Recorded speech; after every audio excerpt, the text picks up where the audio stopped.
Scott Ruick. Yeah. Oh, well, this is a great win. Round two of the tournament. I'm happy that we found a way tonight. It was another good crowd, fun atmosphere on a Monday night, considering the Seahawks and Niners are playing. But I was proud of our grit and determination to win this game. Pacific's a great team. They're a veteran team. They have obviously a fantastic post, and when you play teams that tend to be mid-major, a lot of times you have a non-traditional team that you're facing. And, to see a 5'10", 5'11", however tall McDavid is, post, that's unusual. Our practices look much different than that. And so a matchup for our freshman on the inside was a tough one tonight. She took full advantage, and really made us pay.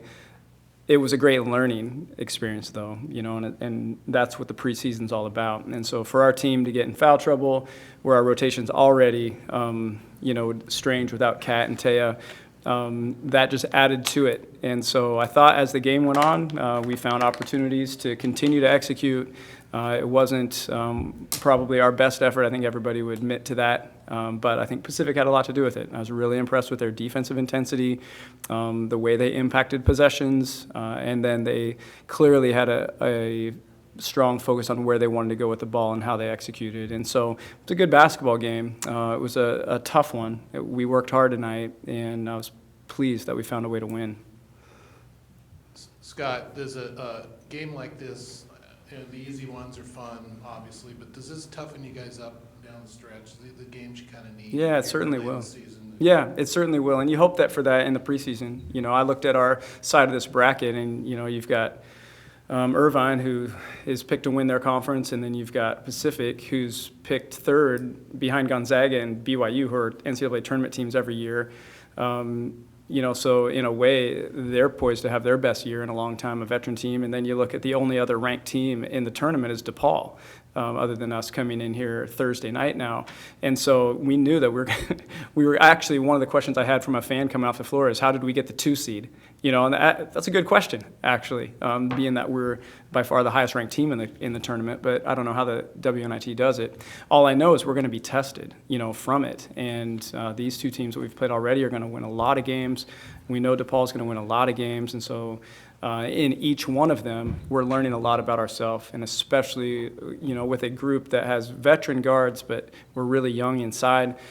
All these lessons are pivotal for us moving forward, and we've got great game film. You add the USA game to that, we've got some incredible lessons over the last week alone, to grow from. So I thought you saw the toughness in our team come out down the stretch. We got the stops we needed.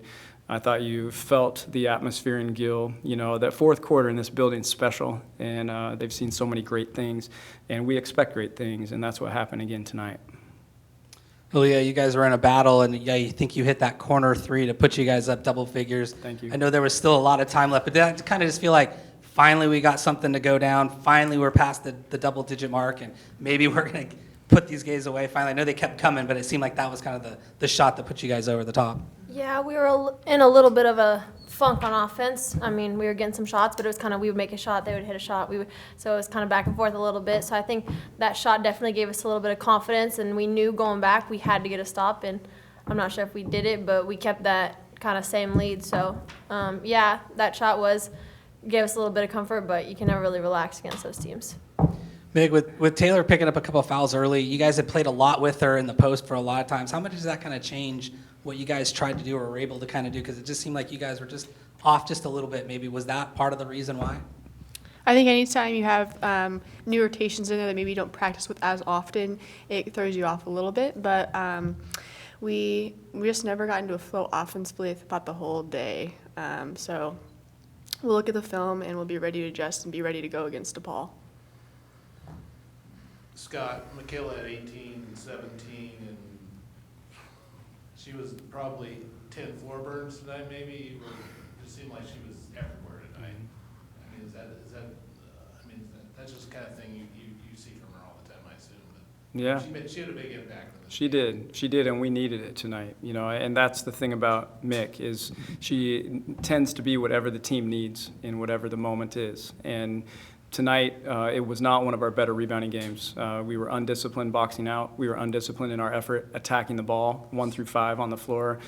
And so that's what we needed, and that's what she gave. I thought, give Pacific a lot of credit. They beat us to a lot of 50-50 balls tonight. They out-scrapped us for those balls, and that's something we've got to get better at, and that's one of the keys I think we're going to see. And so when the team's lacking that, Mick has a way of just elevating her game, just playing with massive heart, total sacrifice to bail us out, and we saw it. So we've seen it so many times, I should say, over the years. Last year, we saw it so many times down the stretch of games, and we did it again, and she did it again tonight. And I know she's hating every second of me saying all these things about her because she knows that the team is also doing what they do, and she doesn't want to take all the credit. But that is her gift. She has a knack and an athleticism and a desire to make plays when the team needs them. And we were really fortunate that she did that again tonight for us, and there's not a bigger heart in our game. I know it's just game number 2, Scott, but 23 turnovers today really kind of didn't allow you guys go. Is that a concerning thing? I know it's early, but is that something that you guys will take a look at here and try and look at, or was that a lot of what Pacific was able to do today? Yeah, too? I mean, it felt concerning. My gosh, I mean, we had 15 at halftime, and Aaliyah throws the ball off the bottom of the backboard on an inbounds play, and I'm like, well, that sums it up. That's what I said, and obviously that's not what she does. It's the first time I've ever seen her do that. But it kind of summed up the night. It was a strange game, and we had just a few. You have a couple people off their game, it messes with you, and as we're growing as a team early in the season, you learn to play through this stuff, and then how do we get back on our game and feel what's our comfort zone and get back in it. And so turnovers, just like I said, you give Pacific credit. I mean, they did a great job defensively. At the same time, we didn't see the floor very clearly, and it was interesting. The times that we did, it looked easy. We got such good looks because we were able to manipulate their defense, draw a couple defenders, and then make the easy play. And it was hard for us to see the easy play tonight, and I think looking back at film, we're going to find that there were a lot of missed opportunities where we were maybe trying too hard, to be honest. And that's who this team is. I mean, they play with so much heart, so much effort as a group. Sometimes I think you can try too hard, and it's kind of how it felt tonight. Aaliyah, I think Michaela's been a leadership personality even when she was a freshman. She has that personality, but especially now as a senior, can you talk about, I'm sure it'll embarrass her, but can you just talk about how much she inspires everybody around her, the way she plays? Yeah. I don't think there's ever been a minute that I've looked at Mick and she hasn't been playing her hardest. She's one of those teammates that she's going to give it all. She's going to do what the team needs. I think Scott hit it on the head when he said she's that teammate that no matter how the game's going, she's what we need. And I remember there was a day in practice, and we do spotlights at the end of practice, and I just looked and I said, it's fun being Mick's teammate because Mick just does Mick things. She really does, and I think we saw that tonight. Just looking at the 17 rebounds, that's ridiculous as a guard, and that's Mick. That's just what she does. Like, I'm not even surprised because it's Mick. And just her leadership, just how she composed herself. She might not be as vocal. She's getting more vocal, but she's just like that leader you look at, and it's just like, hey, we got Mick on our team. We're gonna be all right. And that's kind of one of the things for us is she's someone that we can rely on, and I know we all love having her as a teammate. For both Mick and Aaliyah, you guys get to place a ranked DePaul team coming in. I know rankings early on, it's hard to tell, but do you guys get does it change any for you guys? I mean, just knowing like, hey, we get to go and kind of maybe compare ourselves against a team that's supposed to be there. I know there's a whole lot there, but does that kind of just rise the excitement level a little bit at all? Yeah, I think we need to be ready against whatever team we play, whether they're ranked or not, to play as hard as well as we can each game. But DePaul, we know they're a consistent tournament team. They have offensive scorers from all 5 positions. And to be able to win, we're going to have to execute a lot better than we did today. Scott, how well do you know Doug? Because it's interesting. This feels like it should be like the championship game matchup, but as a semifinal matchup, it's 2 coaches who've really become iconic with their programs who also happen to both be their alma maters. And I'm just wondering how well over the years you've gotten to know him. Yeah, I've gotten to spend some time with him. WBCA convention, you kind of get to know who Doug is because he's so ingrained in our game and in so many leadership positions, and certainly over the years, I believe he's probably held every position possible, and so such a giving person. We have been at some of the same, I don't know, we've hung out some away from the game too on a couple different coaching trips, and I love him. He just has so much passion for the game. He's a people person. He remembers every single thing about you when you see him. He'll ask me about my kids when I see. I mean, he's just one of those people, and clearly just a long legacy of nothing but success, and he's done everything the right way. And so I'm a huge admirer of him. We got to play him in the Sweet 16, our Final Four year, and that's when there's not many teams that coach offense the way they coach offense. I've never seen so many confident shooters, on it 1 through, not 5, 1 through 10, 12, however many players they have. And so we learned a lesson that night. That was the first time I told Ruth to go guard the three-point line, was playing against Doug's teams. And then he thought he did a great job on Jamie Weisner, who had 38. And so, he's just a great guy. And we do have that in common, which is really obviously a special place for both of us to be.